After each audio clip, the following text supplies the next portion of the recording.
Seguimos con el credo. Estudiamos las características, estamos en la parte del credo de Nicea de la iglesia. Creo en la iglesia que es una santa católica. Y hoy estamos en la parte de la iglesia apostólica. La semana pasada vimos la característica de la iglesia, que es católica. Hoy vemos la característica de la apostolicidad de la iglesia. En la carta a los Efesios, capítulo 2, versículo 20, dice San Pablo, hablando de la iglesia, edificada sobre cimiento de los apóstoles. Efesios 2, 20. Una de las cosas que dice San Pablo de la iglesia es edificada sobre cimiento ¿de quién? De los apóstoles. Se lo voy a repetir para que no se lo espante. Efesios 2:20, de nuevo le repito, edificada sobre cimiento de los apóstoles. ¿Qué quiere decir cimiento? Base. Cuando uno hace una casa, ¿qué es lo primero que se pone? Los cimientos. Y después, parece una cosa tonta, pero para que vean lo que les voy a explicar. Y después de los cimientos, ¿qué se pone? Las paredes, las columnas, después el techo, el primer piso, ¿no? Es posible poner los cimientos y después construir el piso 12. ¿Ustedes creen que alguien puede decir, pongo el cimiento y vamos a construir el piso 14?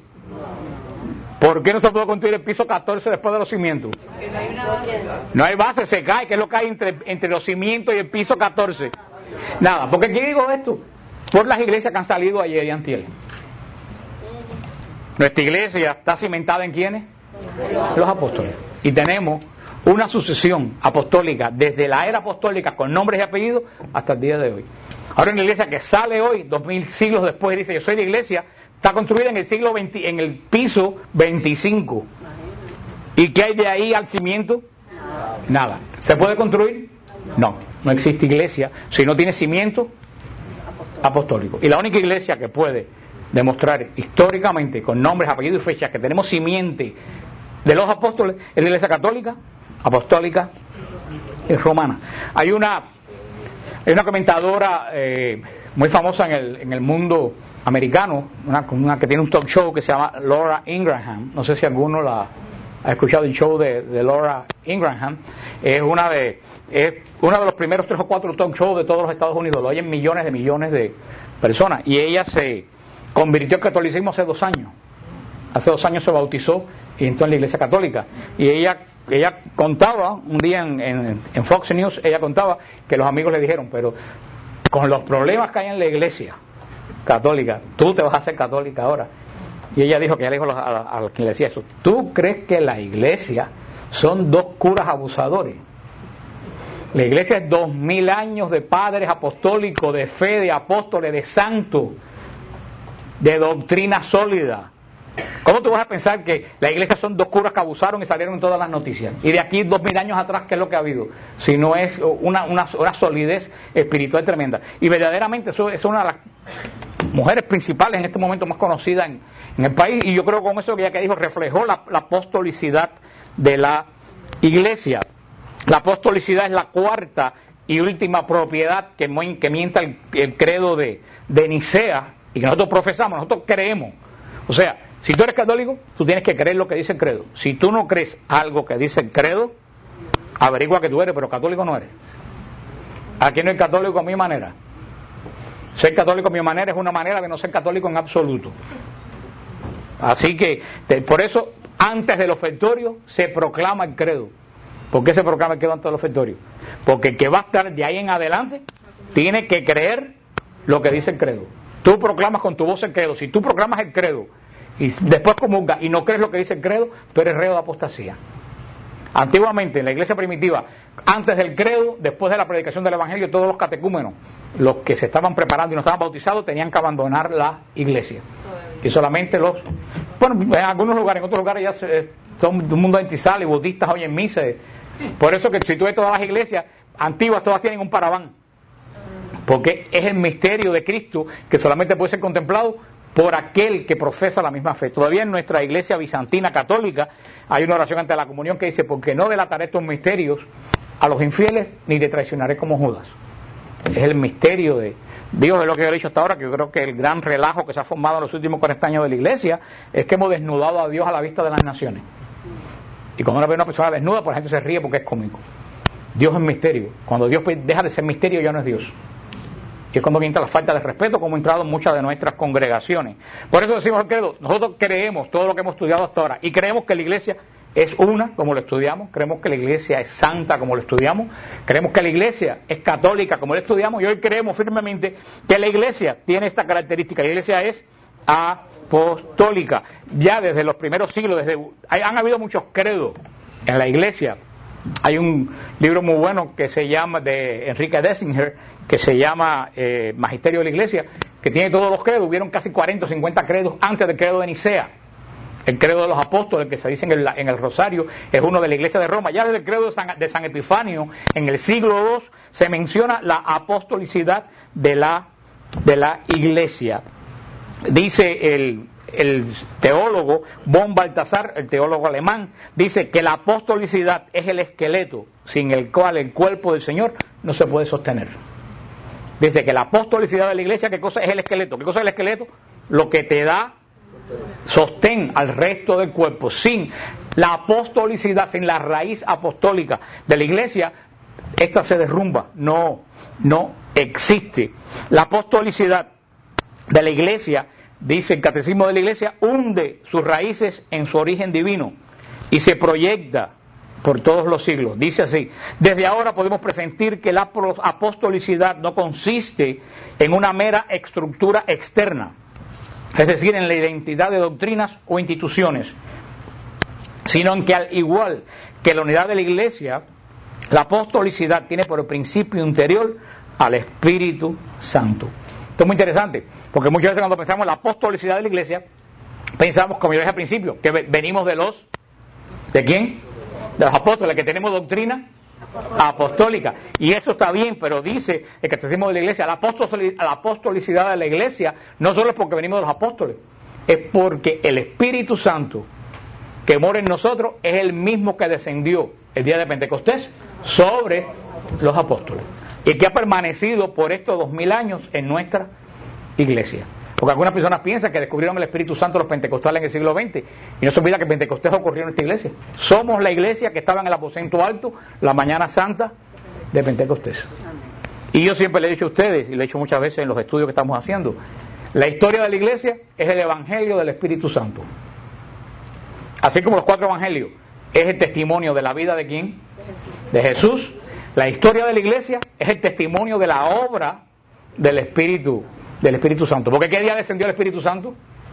Pentecostés. Anteriormente no estaba carismáticamente en la iglesia. Si comienza desde Pentecostés y la iglesia comienza en Pentecostés, en nosotros está la historia del Evangelio, de la acción del Espíritu Santo actuando en la iglesia. Por eso la apostolicidad de la iglesia es más que la fe de la iglesia, que también lo es, o nuestras raíces apostólicas. Es el Espíritu Santo que ha morado en estos 2000 años en nuestra iglesia. Hay un teólogo dominico que dice: la apostolicidad es la propiedad merced a la cual se conserva la iglesia a través de los tiempos, la identidad de sus principios, de su unidad tal como la recibió de Cristo en las personas de los apóstoles. Y verdaderamente, cuando yo veo la historia de la iglesia, yo digo, no hay duda que el Espíritu Santo mora en nosotros. Cuando yo veo las cosas que pasan en algunas parroquias, cuando yo veo lo que hacen alguna gente de la iglesia, yo digo, es para que en esta iglesia no hubiera nadie. Yo le decía a una persona, hablando de una congregación, una iglesia X, yo decía, si ese párroco lo ponen de presidente de mi compañía, y a la secretaria de la iglesia la ponen de recepcionista, la compañía quiebra a los 3 meses. Sin embargo, esa iglesia está floreciendo. Tú te das cuenta que no es obra de nosotros, es obra del Espíritu Santo. A mí nunca se me olvida cuando el problema del padre Nixon en St. Brendan's, el escándalo que es del padre Nixon, que al día siguiente todos los canales de televisión estaban afuera de St. Brendan's, y el gran comentario era que lo llena que estaba la iglesia. Ellos pensaban que al domingo siguiente nadie iba a ir a St. Brendan's, y la iglesia estaba llena. Ellos saben que nuestra fe no está en un sacerdote, no está en un obispo, está en Cristo Jesús, y el Espíritu Santo es el que mueve. Como las iglesias de ellos, cuando un pastor hace algo, se derrumba la iglesia porque no tiene base apostólica, tiene solamente la base que fundó él. Si se derrumba él, se cae la base. Nosotros se puede caer en el mundo que nuestra base es apostólica. Y tenemos la promesa, que también está en nuestra iglesia, que las puertas del infierno no prevalecerán. Por eso cuando mientras más escándalo me comenta, yo digo, más me convenzo que esta es la iglesia de Jesucristo, porque a pesar de tantos escándalos, la iglesia sigue creciendo. Como le dijo esta historia famosa que el nuncio en París, en las negociaciones con Napoleón, cuando Napoleón permitió que la iglesia volviera a abrir sus puertas en Francia después de la terrible Revolución Francesa que arrasó con miles de sacerdotes y de religiosos y de laicos. No se ponía de acuerdo, Napoleón no cedía, y Napoleón le dijo: Nuncio, dile al Papa que si no está de acuerdo con mis condiciones voy a acabar con la iglesia. Y el cardenal le dijo: no lo intente, majestad, porque nosotros no hemos podido. Así que yo creo que esa es una gran definición, lo que le dijo ese cardenal, que estaba muy claro. Cuando se pregunta en el catecismo de la iglesia, ¿por qué la iglesia es apostólica? Dice: la iglesia es apostólica porque está fundada sobre los apóstoles. Esta respuesta nos lleva al origen de la iglesia. Como dice Cristo: como el Padre me envió, también yo os envío a ustedes. El Señor Dios envió a Jesús. ¿A qué envió Jesús el Señor? A redimirlos, a traernos la buena noticia. Jesús mandó a la iglesia a llevar esa redención y esa buena noticia a toda la creación, a continuar la obra salvífica, porque los protestantes dicen: ya Cristo me salvó. Digo: ok, perfecto, pero si Cristo nos salvó a todo el mundo, ¿por qué hay tanta gente que no cree? Yo quiero que alguien me explique eso. Todos somos redimidos. Sí, entonces somos redimidos porque hay miles y miles de personas aquí mismo en Miami que dicen que no creen ni en su abuela. ¿Por qué? Porque ¿quién tiene la misión de llevarle esa redención de Cristo a esa gente? La iglesia. Y no una iglesia de que yo oro en mi cuarto, porque si tú oras en tu cuarto, ¿cómo tú sabes cuál es la doctrina que Jesús envió? Porque tienes la Biblia. David Koresh tenía la Biblia, la misma que tengo yo en la mano, y voló hueco. El señor ese Doral tiene la misma Biblia que tengo yo en la mano y dice que, basándose en la Biblia, que eres Jesucristo. Luego, entonces, la Biblia sola no da la doctrina apostólica. Es la Biblia con la correcta interpretación. ¿Y de dónde sabemos que tenemos la correcta interpretación? Porque tenemos base apostólica. Nuestro edificio no se empezó a construir en el piso 20. Nuestro edificio se empezó a construir encima mismísimo de los simientes, de la simiente. Esa es la gran comisión de Jesús a la iglesia. Vayan por el mundo predicando la buena noticia. El que crea y se bautice se salvará. Es la gran comisión, eso se llama la gran comisión que le da el Señor a la iglesia: bautizar y predicar. Dice San Pablo: ya no sois extraños ni forasteros, sino conciudadanos de los santos y familiares de Dios, edificados sobre el cimiento de los apóstoles y profetas, siendo la piedra angular el mismo Cristo. En Efesios 2:20. Se lo repito: ya no soy extraños ni forasteros, sino, fíjate lo que dice, conciudadanos ¿de quién? De los santos.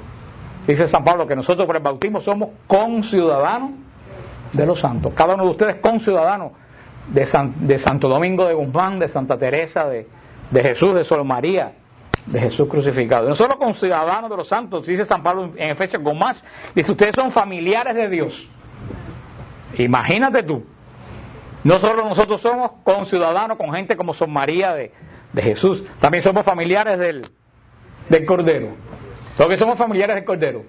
Porque somos hijos de nuestro Padre Dios y hermanos de Jesucristo, el primogénito de la creación. Dice: edificados sobre cimiento de apóstoles y profetas, siendo la piedra angular el mismísimo Cristo. Esa es la dimensión cristológica, la dimensión trinitaria de la iglesia. La dimensión apostólica de la iglesia es porque tiene una dimensión trinitaria. Fue fundada por la voluntad del Padre. Así como el Padre me envió, yo los envío a ustedes. Está fundada por la obra de Jesucristo y por la acción del Espíritu Santo. La función de la iglesia apostólica es el sacramento de salvación. Sacramento, ¿se acuerdan lo que es? Un signo visible de algo que no se ve. Un sacramento es un signo visible de algo que no se ve. Por eso la iglesia es el signo visible de la salvación que es invisible. Cuando nosotros predicamos y una persona se convierte, somos ¿qué cosa? Sacramento visible de ¿qué? De la salvación, porque esa persona entra a la salvación a través de la predicación que tú das, pero que has recibido de la iglesia que tiene base apostólica. los padres de los primeros siglos ya dan, como les dije, ya dan en el primer credo, ya dan conciencia de el núcleo apostólico de la iglesia instituido por Jesús. Así lo dice el gran San Ireneo de León, cuando San Ireneo de León en el siglo II le dice un pagano, le dice, ¿cómo tú sabes que lo que tú predicas lo dijo Cristo? Y es una pregunta lógica. Si San Ireneo pregunta en el año 202, predica en el año 202, en aquella época que no había televisión, que no había internet, que no habían libros, que eran muy pocos los libros que habían, este pagano le dijo, bueno, ¿cómo tú sabes que lo que tú me estás diciendo verdaderamente es lo que dijo Cristo Jesús? Y San Ireneo le dijo, porque en Roma hay una lista de 12 o 13 obispos que vienen desde Pedro hasta el obispo de hoy. Y Pedro escuchó lo que dijo Cristo, se lo fueron pasando de uno en uno. Esa es la continuidad apostólica de nuestra iglesia. San Clemente Romano, ¿quién es San Clemente Romano? San Clemente Romano es un padre de la iglesia. San Clemente Romano es el tercer obispo de Roma. El tercer obispo de Roma. San Clemente Romano decía, los apóstoles no predicaron el evangelio de parte del Señor Jesucristo. Jesucristo fue el que los envió de parte de Dios. En resumen, Cristo de parte de Dios y los apóstoles de parte de Cristo. Decía San Clemente Romano. San Ireneo de León, como les dije ahorita, en el siglo II, decía, para todos aquellos que quieran ver la verdad, la tradición de los apóstoles ha sido manifestada al universo en toda la iglesia, y podemos enumerar a aquellos que han sido constituidos obispos y sucesores de los apóstoles hasta nosotros. Después más adelante decía, pero me basta con decirte la sucesión del obispo de Roma. Tertuliano, otro padre de la iglesia. Por eso es importante conocer los padres de la iglesia, y por eso yo les insisto, hay que conocer los padres de la iglesia. Porque ahora cuando me dice algún protestón, me dice lo mismo que le dijeron a San Ireneo. ¿Qué le dijeron a San Ireneo? ¿Cómo tú sabes lo que tú dices? Es lo que dijo Cristo. Ahora, si un protestante me pregunta a mí, ¿cómo tú sabes que lo que tú estás diciendo es lo de la iglesia? ¿Qué es lo que tú tienes que decirle? Lee los padres de la iglesia del siglo I y II. Cuando tú lees los padres de la iglesia del siglo I y del siglo II, a 60 años de la ascensión de Jesús, te das cuenta que lo que esa gente hablaba es lenguaje católico, apostólico y romano. Hablan de la Eucaristía, hablan del cuerpo y la sangre de Cristo, hablan de los obispos, de los presbíteros, de los diáconos, de la maternidad de María. Doctrina, la misma doctrina de hoy. San Justino Mártir en el año 150 narra la Eucaristía tal como la celebramos hoy. Por eso ese Tertuliano, en un texto donde señala los elementos claves de la apostolicidad de la iglesia, decía, todas estas iglesias tan numerosas y grandes no son otra cosa que la única iglesia primitiva fundada por los apóstoles, de la cual todas derivan, siendo así todas primitivas y todas apostólicas, en cuanto todas son aquella única iglesia. Si es así, es lógico que toda doctrina en sintonía con aquellas iglesias, matices y orígenes de la fe, debe ser considerada verdadera por conservar sin duda lo que las iglesias recibieron de los apóstoles, esto de Cristo y Cristo de Dios. Que decía Tertuliano, que no es santo, en el siglo IV, le decía a los paganos, todas esas iglesias ya había pues estaba firmada la paz. Todas esas iglesias que ustedes ven, le decía a los paganos, no son una iglesia en cada esquina, decían en Roma. Todas esas iglesias que ustedes ven, grandes iglesias que ustedes ven, que se han levantado, todas están unidas bajo una base apostólica. Que esta iglesia ha recibido la enseñanza de los apóstoles la recibieron de Cristo y Cristo la recibió de Dios. 3 aspectos de la apostolicidad de la iglesia. Primero, la iglesia apostólica, dice el catecismo, fue y permanece edificada sobre los testigos que el Señor escogió y envió. En ese sentido, como dice el apóstol de la gente, Pablo, la iglesia está edificada sobre el cimiento de los apóstoles y profetas, siendo la piedra angular Cristo mismo. O sea, el primer aspecto de la apostolicidad, ¿por qué somos apostólicos? Porque nuestra iglesia está enraizada ¿en quién? En los mismísimos apóstoles. Hay una continuidad de todos nuestros obispos, como lo explicamos cuando estudiamos que la iglesia es católica, hay una continuidad lineal desde los apóstoles hacia absolutamente todos de nuestros obispos, cimentada sobre el cimiento de apóstoles, profetas, siendo la piedra angular Cristo mismo. En segundo lugar, ¿Por qué la iglesia es apostólica?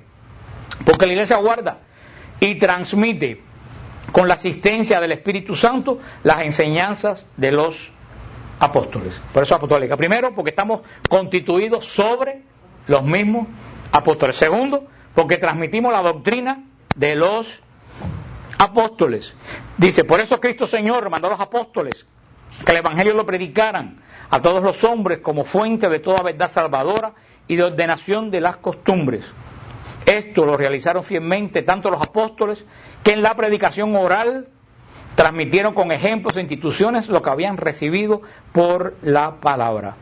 Mas, para que el Evangelio se conservara constantemente íntegro y vivo en la iglesia, los apóstoles dejaron como sucesores suyos a los obispos, dejándoles su encargo en el magisterio. O sea, en primer lugar, porque estamos exactamente construidos sobre los mismísimos apóstoles. Segundo, porque conservamos la enseñanza íntegra de los apóstoles. Y eso, hermano, hoy en la época de la informática, de internet, es fácilmente comprobable. Yo les digo a ustedes cómo yo tengo libros de los testigos de Jehová, el arpa de Dios, y permita que Dios sea veraz de a principios del siglo XX, que dicen la mitad de las cosas, todo lo contrario de lo que ellos dicen hoy. Fácilmente yo le saco el libro publicado por ellos mismos y le enseño con el libro de ellos de unos años atrás que la doctrina hoy de ellos no es la doctrina de ellos de hace 70, 80 años. Los mormones, como les expliqué la semana pasada, han variado de doctrina como los camaleones. Continuamente varían de doctrina.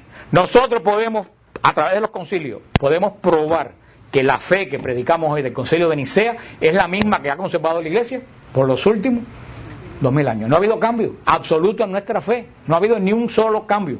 Ha habido cambios litúrgicos, ha habido cambios de costumbre, pero no cambios de la fe apostólica de la iglesia.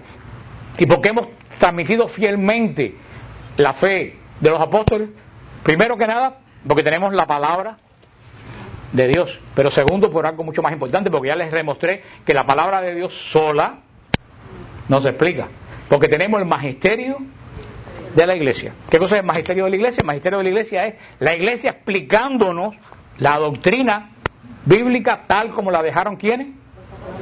¿Cuál es la última expresión del magisterio de la iglesia? El catecismo y la encíclica de los papas. Esta es la última expresión de él. Y yo quiero que ustedes vean cómo está mi catecismo de la iglesia. ¿Tú sabes por qué mi catecismo de la iglesia está así? Y este ya es el segundo que me llevo. ¿Por qué lo uso? Muchos de ustedes no tienen catecismo, por eso andan perdidos como el hijo de Limber, que además nunca apareció. La iglesia tenemos todo masticado y escrito. El 90% de las preguntas que me hacen a mí en EWTN todos los días está respondida en el catecismo de la iglesia. Lo que sencillamente no nos da la gana de estudiar nuestra fe. Y después viene cualquier zángano, nos dice que la iglesia de él tiene la verdad y para allá no. Nos vamos todos a diezmar alegremente cuando en la iglesia dábamos $1. Tenemos la iglesia apostólica primero porque tiene base. Todo esto que estoy diciendo demostrado por la enciclopedia británica y por cualquier libro científico. Porque yo no sé quién me dijo todavía que los testigos de Jehová venían del siglo I.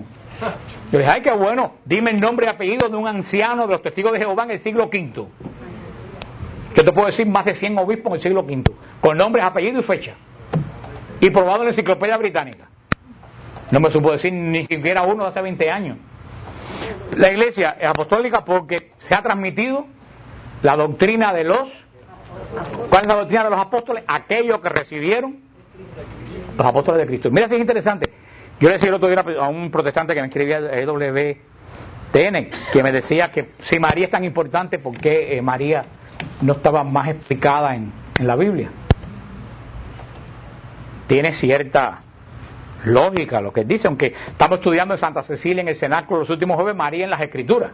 Y ya vimos el otro día que María está ampliamente reflejada en la Escritura. Me dijo un señor, wow, esta noche yo no sabía que María estaba tan reflejada en las Escrituras. Digo, no, ¿para qué estamos en Génesis?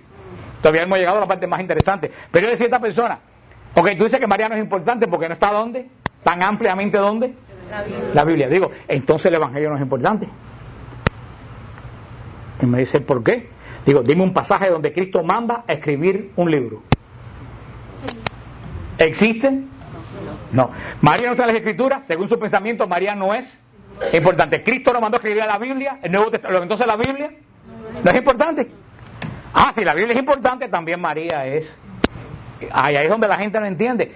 Cristo jamás dio instrucciones de escribir absolutamente nada. Cristo solamente predicó y dijo, lleven esta buena nueva. La Biblia, el Nuevo Testamento no es orden de Cristo. El Nuevo Testamento es producto de la iglesia. Es lo que la gente no acaba de entender. No la palabra que está escrita, la palabra que está escrita es la palabra de Cristo. Estoy hablando de ¿qué? Del libro. Cristo no mandó a escribir nada, nosotros no somos pueblo del libro, somos pueblo de ¿qué? De la palabra. No mandó a escribir nada. Cristo mandó, la iglesia se dio cuenta que para mantener las enseñanzas de Cristo había que ponerlas por escrito, pero fue un intento ¿de quién? De la iglesia. Es más, que dice Juan, si se escribiera todo lo que Cristo dijo, no alcanzara todos los libros del mundo. El último versículo del Evangelio de San Juan. O sea que todo lo que Cristo dijo no está escrito aquí. Después la iglesia en el siglo IV, en el 397, se reúne, y la iglesia se reúne y decide qué libros van a formar lo que hoy es el Nuevo Testamento, los 27 libros del Nuevo Testamento. La iglesia católica, apostólica y romana con un papa en Roma. Entonces, si la iglesia es tan mala y se corrompió después de Constantino, a lo mejor estos 27 libros están malos. Y todo lo que predican los pentecostales está equivocado. ¿Qué clase de problemas se les acaba el diezmo? Porque el concilio de Cartago fue después de la muerte de Constantino. Si como ellos dicen, la iglesia se corrompió cuando Constantino, entonces lo más seguro es que estos 27 libros que tengo aquí estén totalmente falsos y son los 27 mismos que tienen ellos. Así que tenemos un tremendo lío. O aceptas la iglesia y si niegas la iglesia estás negando ¿qué cosa? Los 27 libros del Nuevo Testamento. Y la iglesia que formó el Nuevo Testamento es la iglesia que en los concilios interpreta el Nuevo Testamento y la iglesia que custodia el Nuevo Testamento hasta el día de hoy. Porque cuando me dicen, también a veces parece que la Biblia le escribieron los pentecostales. Y yo le pregunto, 16 siglos antes que Lutero apareciera, en el siglo XVI, ¿qué iglesia había únicamente? ¿Y de quién recibieron ellos este libro? De la Iglesia Católica. Y a los que dicen que la iglesia no estudiaba la Biblia, solamente le pregunto, ¿qué hacía Lutero cuando era cura? Profesor de Sagrada Escritura. Punto. Ahí no hay más nada que hablar. No tienen argumento ninguno. Tenemos el magisterio de la tercer lugar, porque la iglesia sigue siendo enseñada, santificada y dirigida por los apóstoles, en la persona de aquellos que lo suceden en su ministerio hasta la venida del Señor. Si hacemos apostólico primero, porque estamos sobre base apostólica. Segundo, porque transmitimos la doctrina. Y tercero, porque esta doctrina es enseñada y santificada por los mismísimos apóstoles. ¿Por boca de quién? De los sucesores de los apóstoles. ¿Quiénes son? Los obispos. Los obispos. ¿Se acuerdan donde les expliqué que todo obispo recibe la estirpe apostólica el día que se ordena? Y ustedes lo pueden hacer en la computadora, ustedes pueden sacar la estirpe apostólica de cualquier obispo en su computadora con un poco de paciencia. Todo obispo está conectado con los mismísimos apóstoles. Y esos obispos son los que tienen, esa es la principal función de los obispos. La principal función de los obispos no es administrar ni recoger dinero. La primera función de los obispos es enseñar. Esa es la función del obispo, lo dice el Concilio Vaticano, lo dice la Constitución del clero. La función primera del obispo es enseñar. Voy a decir como dice Daisy Naranjo, hello. Por eso les expliqué el otro día que es una catedral. ¿Qué cosa es una catedral? ¿Por qué una iglesia se llama catedral? ¿Por qué una iglesia se llama catedral? ¿Se recuerdan? Porque en ella está la cátedra del obispo. Ahora, cualquier iglesia puede ser catedral. Mañana San Juan aquí en Hialeah o San Benito puede ser catedral. ¿Qué es lo único que San Benito tiene que hacer para convertirse en catedral? Que el obispo coja su silla de Santa María y la ponga ¿dónde? Si el obispo pone su silla en San Benito ¿qué cosa es? Catedral. Porque la catedral no se hace, la catedral es una iglesia donde el obispo... Santa María, aquí en Liberty City, Santa María era una parroquia. Cuando hicieron Miami, diócesis se pensó poner la catedral en Corpus Christi o en Santa María. Terminó ganando Santa María. Era una iglesia parroquial como cualquiera. El obispo puso en ella su cátedra. Y a partir de ese momento se convirtió en ¿qué? La primera de las iglesias. ¿Cuál es la cátedra del obispo? La silla. ¿Y por qué la silla es la cátedra del obispo? La cátedra viene como la cátedra de matemáticas, la cátedra de física, porque desde esa silla el obispo enseña. Entonces ustedes se fijan que el obispo siempre predica y el papa que es obispo predica sentado. Porque esa es la forma en que antiguamente se enseñaba. Si ustedes van a San Pedro, en Roma, o ven por televisión la Basílica de San Pedro, si ustedes se fijan en el altar de atrás, no en el altar de la confesión de Pedro, no el altar que tiene el techito con las 4 columnas, el altar del fondo donde está el rosetón con el Espíritu Santo. Si ustedes se fijan en el rosetón del Espíritu Santo, si bajan la vista un poquito van a ver que hay una silla de bronce grandísima, sostenida por 4 padres de la iglesia. 2 padres son de la iglesia latina, San Agustín y San Ambrosio, y 2 padres son de la iglesia oriental, San Basilio y San Juan Crisóstomo. O sea, son las 2 iglesias aguantando esa silla. Pero ¿qué hay adentro de esa silla?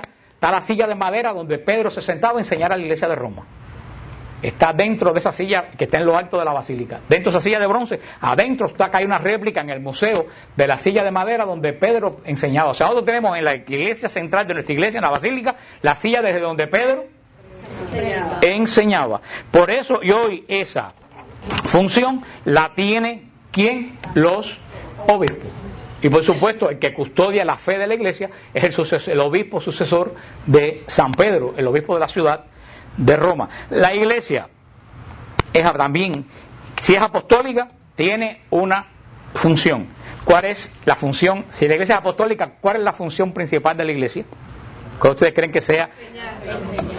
El apostolado, quien lo dijo por ahí. Si la iglesia es apostólica, la función principal de la iglesia es el apostolado, que después del concilio al apostolado se le llama evangelización. Pero a mí me gusta mucho la palabra apostolado, porque el apostolado habla de nuestros orígenes. Apóstol quiere decir enviado, en griego. Apóstolos quiere decir enviado. ¿Se recuerdan cómo yo le dije que la iglesia oriental le dice a María Magdalena? La apóstola de los apóstoles, o sea, la enviada a los apóstoles a anunciar la resurrección. O sea, cuando ustedes van y le llegan la buena noticia a otra persona, ustedes son apóstoles.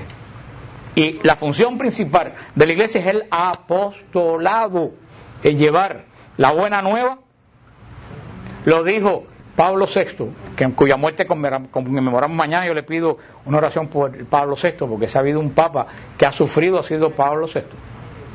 Pablo VI, en el medio de los discursos en San Pedro, empezaba a llorar, porque él le tocó vivir después del concilio el derrumbamiento de las iglesias, salida de miles de sacerdotes, vaciado de los seminarios, de los monasterios. Parecía que la iglesia llegó a decir: abrimos las puertas para que entrara la luz, y se ha metido el azufre del infierno. Un papa que sufrió horriblemente, le tocó vivir después de las persecuciones, fue uno de los papas que más le ha tocado vivir una de las épocas más horribles de la iglesia. Pablo VI murió en el 70 y pico, como 76, 77, 78. Murió Pablo VI. Pablo VI decía: una iglesia que no evangeliza es una iglesia que está muerta. Punto.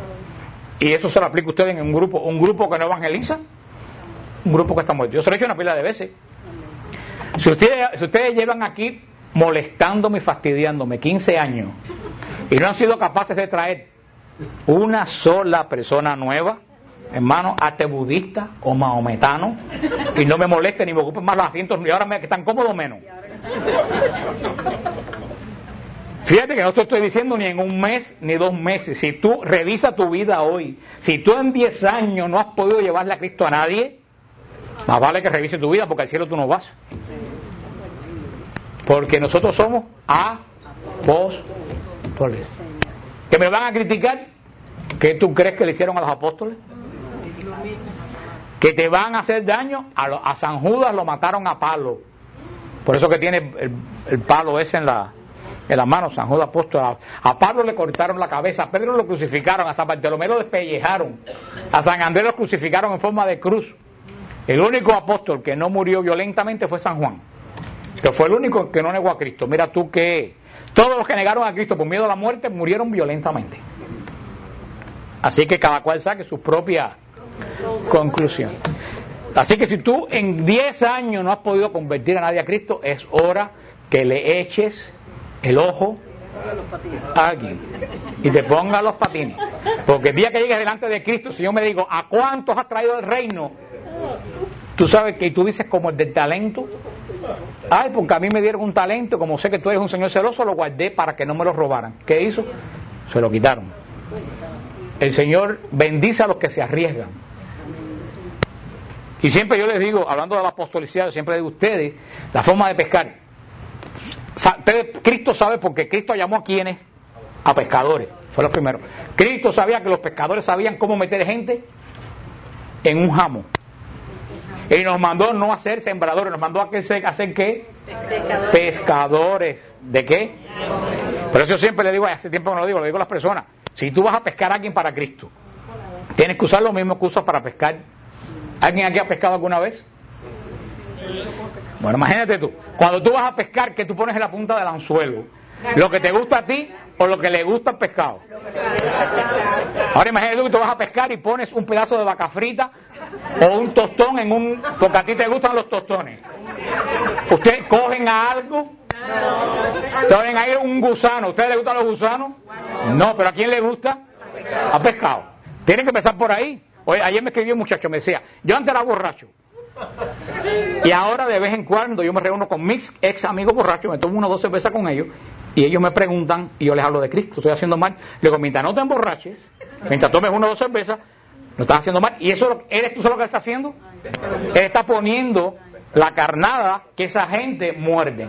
Si él llega ahí y dice, ustedes son pecadores, ustedes son unos borrachos, ninguno lo oye. Él va, se toma una cerveza, ellos se dan cuenta que están lo mismo que los demás y coge, aprovecha y les habla de Cristo. Tú cuando vas a batallar a alguien para Cristo, tú tienes que empezar poniendo una carnada que a esa persona le guste.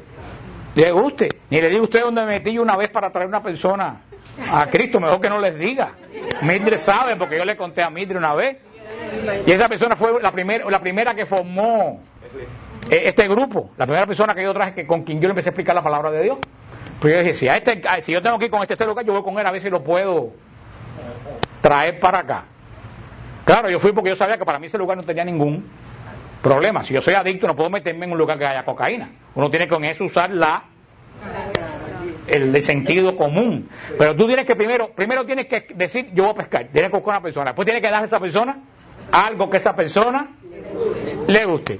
Entonces cuando el pez empieza a morder todas las carnadas, si la alas, ¿qué pasa?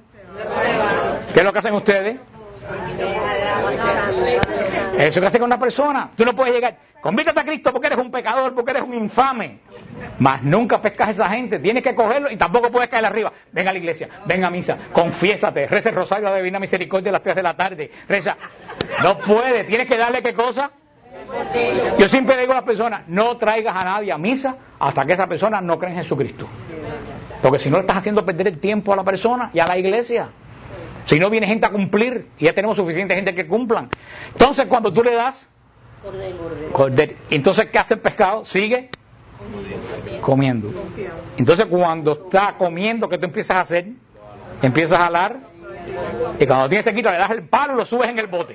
Eso es lo que tienen que... Después que comió, le invitas a un retiro del Espíritu Santo, que reciba la efusión del Espíritu Santo, que se riega por el piso, y ahí se acabó el asunto. Se lo estoy diciendo en juego, pero eso es así. Esa es la táctica que yo he usado con muchísimas personas. Mira a cuánta gente yo lo he dejado ir, y al cabo del tiempo vuelven, porque les llama la atención que no les caí detrás.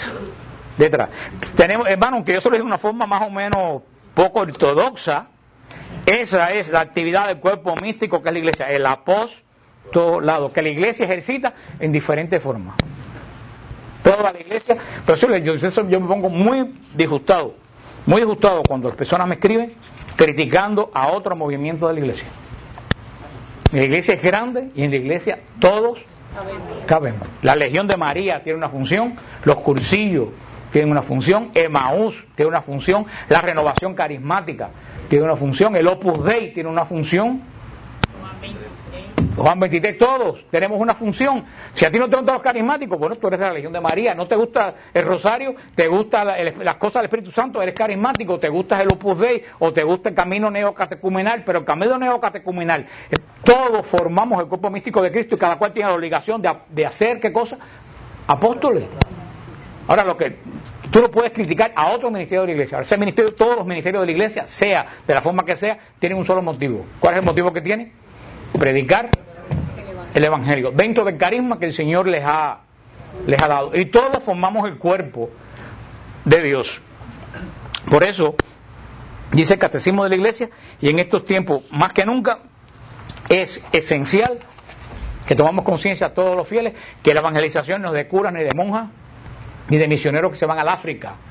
También yo saco mucha experiencia de la gente que me escribe. Me escribió un muchacho de Guanajuato diciendo que el fin de semana que él sentía un ardor de Dios tan grande, que él está casado y tiene niños, que él quería en las vacaciones irse a un lugar bien remoto a predicar. El problema es que ¿tú no crees que en Guanajuato hay cantidad de gente que necesita que tú le prediques? Tú tienes un buen matrimonio. ¿Cuántos matrimonios no habrán en Guanajuato que necesitan de un buen matrimonio que les dé consejo? Porque a veces, como dicen, oscuridad en la casa, ¿cómo es? Luz de la calle, oscuridad en la casa. Oh, nos queremos ir a África a predicar. ¿Tú sabes por qué? Porque es más fácil ir 2 semanas a África a predicar y regresarte para acá, olvidarte del asunto, que predicar a la gente que te pueden tocar la puerta de la casa 3 veces a la semana. No tenemos que ir a África a predicar. Aquí en Miami, hermano, ¿cuánta gente necesita en tu trabajo, en tu familia, en el médico, en cualquier lugar recibir una palabra de Dios, recibir un buen escándalo, si acaso? Yo todavía un zafarrancho en el Publix de alquilar balcones por una vieja que estaba en el lugar de al lado hablando que dime con un Publix hablando más de los curas. A ver, a grito que si el cura en mi parroquia daba agua de la pila, y yo cogí mi Biblia y le dije, mire lo que le voy a decir. Usted está hablando de los curas que dan agua de la pila, por eso que está aquí, lo sacaron del campamento cuando vino de Cuba, los curas, y no me preguntaron ni siquiera si yo era católico. Y por ahí lo que le dije, que la vieja terminó yéndose. Aunque crean que no, ese escándalo fue también evangelización, porque alguien diría, pero mire ese loco con la furia que coge la... Pero ¿cuántos católicos oyen decir eso, hacen así? Y dejan pasar un momento. ¿Está seguro que esa señora piensa 4 veces antes de volver a Publix y hablar más de los curas? Y verdad, y eso también, todas son formas, aunque ustedes crean que no, las formas más extrañas que tú prediques el evangelio, esa semilla queda. Y a lo mejor tú nunca en la vida te vas a enterar. A lo mejor tienes la bendición de un día enterarte. Yo a ustedes puedo hacer el cuento de Jicotea. Pero espérate, yo tengo una duda. Tú eres de Jicotea de Camagüey. Porque hay otro, de Ciego de Ávila, porque me dijeron que había otra Jicotea. Y yo tenía esperanza que tú fueras de la otra. Pero tú eres de la Jicotea esa. Bueno, porque eso me pasa por Bocón. Yo hice este cuento y resulta que la doña es un pueblo que no vive nadie y ella es de ahí. Vaya, las cosas que me pasan a mí. Porque esto me pasó a mí en un pueblo que se llama Jicotea. Se pueden imaginar un pueblo que se llame Jicotea. Jicotea es una tortuga. Nosotros decimos jicotea. Ahí tenemos una jicoteense. ¿Cómo se dice? ¿Cómo se dice? Jicotecana. Ahora es habanera, ya no es de jicotea. Ya no es de jicotea. Sí, es verdad. Te casaste como camagüeyano y te fuiste a vivir a Jicotea. A Jicotea. Tú eres jicoteense, olvídate.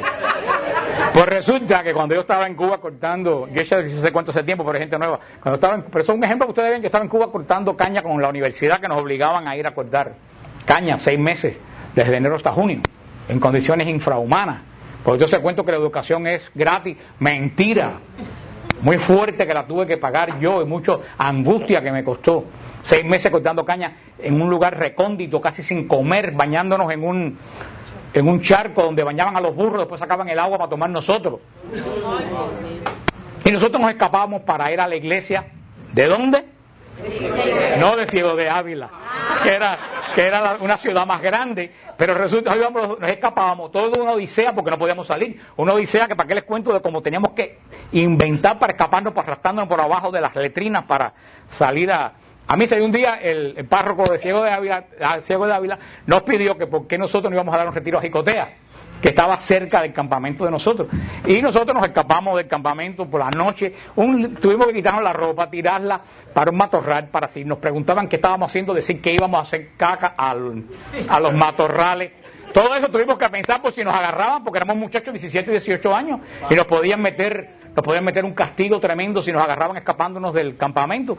Vestirnos coger un cascal, que nadie sabe lo que es un carrito chiquitico que le van dando así, y va por una línea de tren. Llegamos a Jicotea, tumbamos en la única campana que había en el campanario de Jicotea, y no vino nadie. Nadie. Tú no estabas por ahí, Conchita, parece. No vino nadie.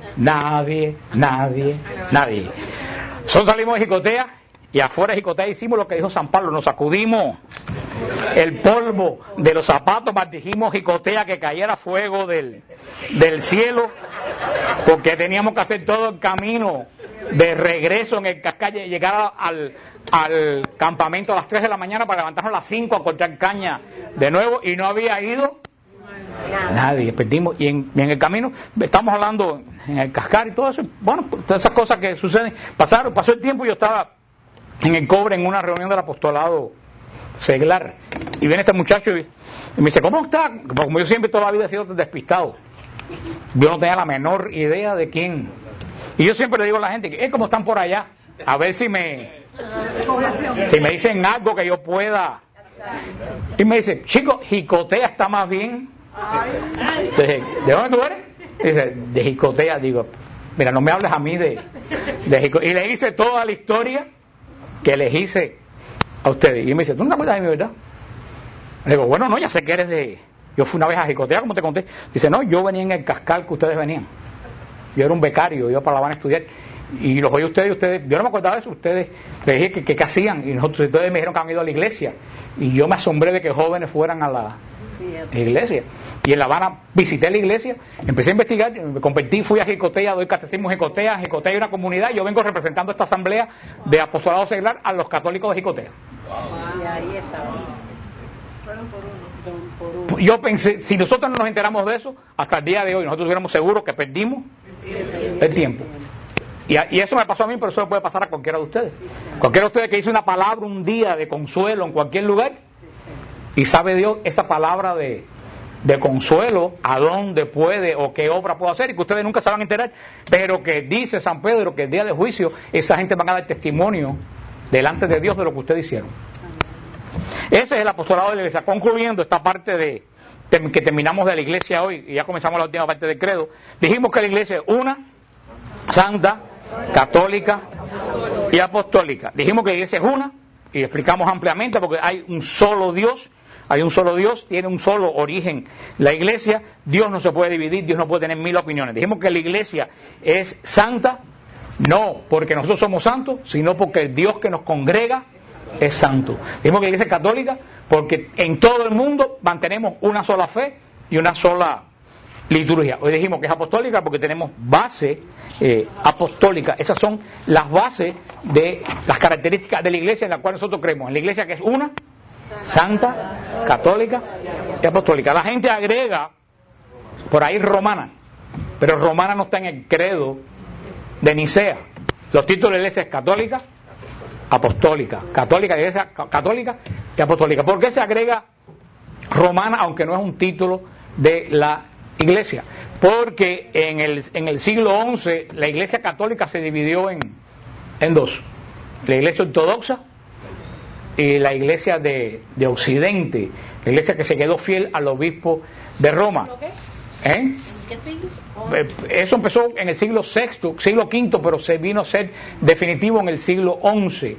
La iglesia se dividió, la iglesia ortodoxa es católica y apostólica igualito que nosotros, tiene la misma fe que tenemos nosotros, tiene los mismos sacramentos que tenemos nosotros, tiene el mismo orden ministerial, obispo, presbítero, diácono que tenemos nosotros, y la sucesión de la iglesia ortodoxa es una sucesión apostólicamente verdadera, tienen verdadera sucesión apostólica tal como lo tenemos nosotros. ¿Por qué? Porque verdaderos obispos siguieron ordenando verdaderos obispos. Pues es iglesia igualita exactamente que nosotros. ¿Qué sucedió? Primero en el siglo IV hubo una primera división, por lo que se llamó la división del filioque. ¿Qué es la división del filioque? Déjense les frío, me quedan 5 minutos, si se lo digo rapidito, porque esto es muy importante.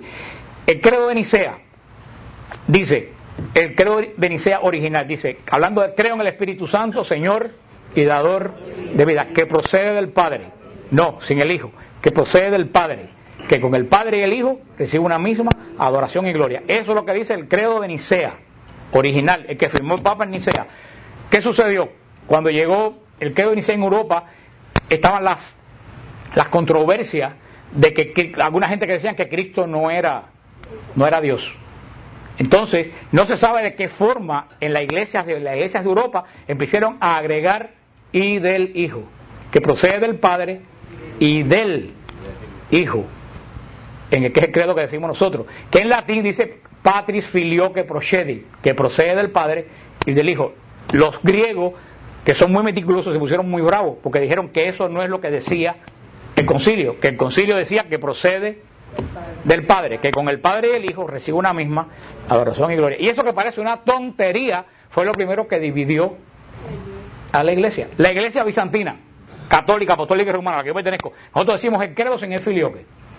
Tú vas a misa San Judas decimos que procede del Padre, que con el Padre y el Hijo recibe una. Cuando el Papa recitó el credo con el patriarca ecuménico Bartolomeo el día de San Pedro y San Pablo en Roma, que lo recitó en griego, lo recitó que procede del Padre, que con el Padre y el Hijo, porque la Iglesia Católica no tiene ningún problema con eso. La adición se hizo para clarificar, porque los herejes decían, si procede del Padre y no procede del Hijo, entonces el Hijo no es Dios. Entonces, ¿qué dicen los ortodoxos? Dicen que eso, decir que procede del Hijo también resta poder a la monarquía de Dios, del poder de Dios Padre, donde procede. También tienen razón, pero tampoco le quita, porque el Padre, Hijo y Espíritu Santo, ¿cuántos dioses son? Y lo que procede del Padre, procede del Hijo también. Entonces, ¿tú me entiendes? Un problema de semántica, pero aunque crean que no, eso fue el primer origen de la división. Ya el segundo origen, ya después, ya de eso ya fue un problema político. Un problema político, ¿por qué? Y eso venía desde el siglo IV, Constantino, cuando funda la ciudad de Bizancio, después llamada Constantinopla o llamada Estambul. Cuando funda Bizancio, Constantinopla, que es la que se llamaba la Nueva Roma, él fundó la nueva capital del imperio ahí. ¿Qué quería Constantino? Que el Papa se mudara para donde él estaba, para la capital política del imperio romano. ¿Y qué dijo el Papa? No, yo me tengo que quedar en Roma porque Pedro murió en Roma y nunca se fue a vivir. ¿Y qué hizo Constantino? Abandonó a Roma. Roma se desmoronó, Roma se convirtió en una ruina. Esta Roma que conocemos ahora se levantó después del Renacimiento. Hasta el Renacimiento Roma fue verdaderamente una ruina. Las cabras comían por las calles de Roma porque el emperador lo abandonó. Y ahora también yo me pongo a pensar, como los protestantes dicen, Constantino manipulaba a la iglesia. Constantino hacía con la iglesia lo que le daba la gana. Y el Papa era un vividor que vivía de Constantino. Si eso llega a ser cierto y Constantino cambia y le dice, vente conmigo, si el Papa llega a hacer eso que ellos dicen que hubiera hecho el Papa, se hubiera ido con Constantino. Si llega a hacer todo lo que... Sin embargo, el Papa no se fue con Constantino, se quedó en Roma. ¿Qué pasó? Que el patriarca de Constantinopla, al estar pegado al emperador, empezó a tomar auge y autoridad. Y siempre, todos los obispos del mundo, cuando se eligen, se le presenta al Papa la elección y el Papa aprueba. Hasta el día de hoy, cuando el patriarca de nuestra iglesia, Melquita, es elegido cardenal, los obispos Melquita le presentan al Papa la elección y el Papa aprueba o deniega. Eso lo hacía. Y llegó un momento que el Miguel Cerulario, uno de los patriarcas de Constantinopla, no presentó su elección al Papa. Dijo, aquí yo soy patriarca porque me da mi realísima gana. El Papa mandó un nuncio para que hablara con el patriarca y el patriarca no quiso recibir al nuncio. Entonces el nuncio cogió y dejó el decreto de excomunión encima del altar de Santa Sofía. Y de ahí las dos iglesias se excomulgaron hasta en 1960 y pico que se levantaron las excomuniones. Pero a partir de ahí, aunque son católicos y apostólicos, ellos se llamaron ortodoxos. ¿Por qué ortodoxos? Ellos dicen, nosotros decimos el credo tal como salió. Por eso somos los ortodoxos, los que están diciendo las cosas como son. Y la iglesia católica de Occidente se llamó romana. ¿Por qué? Porque nos quedamos bajo la autoridad del obispo de Roma, sucesor de Pedro. Porque los ortodoxos creen que el Papa es el sucesor de Pedro. Los ortodoxos no tienen ningún problema. Ustedes vieron cuando el Papa fue a Estambul que los ortodoxos le echaban incienso al Papa. Ellos reconocen que el Papa es el sucesor del apóstol Pedro, pero ellos dicen que eso tiene honor, pero no tiene mando. O sea, que es una persona que de verdad es honorable porque viene del apóstol Pedro, pero que no tiene ningún poder sobre los demás obispos. Es primo inter pares, primero entre los iguales. Entonces las dos iglesias son exactamente iguales, menos que ellos no aceptan la autoridad del obispo de Roma. Ellos se rigen por los patriarcas de las sedes apostólicas patriarcales, aunque mantienen la unidad de esa forma. Eso es lo que se está trabajando. Por eso nos llamamos romanos, para decir, nosotros no somos de los que nos fuimos por una disputa, nosotros nos quedamos bajo la autoridad del obispo de Roma. Por eso algunas personas llaman a la iglesia romana. Yo estuve, este fin de semana yo me fui para Key West. También los predicadores cogen vacaciones. Y cuando yo me voy de viaje, yo no voy de vacaciones. Porque tengo que aguantar las malas crianzas de los 50 que llevo. Y la tensión de qué me van a hacer o qué me van a decir. Y cuando me voy de retiro, ustedes descansan, pero yo tampoco. Y si me quedo en mi casa, crean o no, termino sentado en la computadora contestando 80, 90 emails. Así que me fui. Mientras más lejos mejor. Y me entré en la iglesia, no sé si ustedes han ido a Key West, la iglesia episcopal que está en la calle Duval Street. Esa iglesia episcopal luce más católica que las iglesias católicas. Desafortunadamente, tiene un altar precioso con el Santísimo en el medio, con la luz prendida, un altar de la Virgen del lado acá con una estatua de la Virgen, el Vía Crucis. Luce más católica que cualquiera católica. Y la misa luce más católica que la misa ortodoxa. Pero ¿qué sucede? Ellos no tienen sucesión apostólica, a pesar que es más católica físicamente. ¿Por qué? Porque Enrique VIII puso de arzobispo de Canterbury, puso de arzobispo a Cranmer, que no estaba ordenado obispo, y él, sin estar ordenado obispo, empezó a ordenar obispo. ¿Tú sabes qué sucede? Hay que se cortó ahí la sucesión. Habían verdaderos obispos ordenados que ordenaron verdaderos obispos, pero el problema es que con el lío que se formó ya no se sabe quién ordenó a quién y quién no ordenó a quién. Entonces la iglesia dijo, ante esa confusión, la iglesia de Inglaterra no tiene sucesión apostólica, a pesar que es idéntica que la de nosotros. Por eso cuando los pastores episcopales que están viniendo en masa para la iglesia católica regresan, los vuelven a ordenar para ponerlo en el orden apostólico de la iglesia, aunque la iglesia estructuralmente, tú entras a una iglesia episcopal como la de ahí y tú no tienes la menor idea que estás en una iglesia protestante, porque luce cualquier iglesia de aquí de Miami católica luce más protestante que la iglesia San Paul. Esa es las características de nuestra iglesia del credo. La semana que viene comenzamos la parte del credo, ya terminando el credo, creo en un solo bautismo para remisión de los pecados. Ya estamos en la recta final del credo.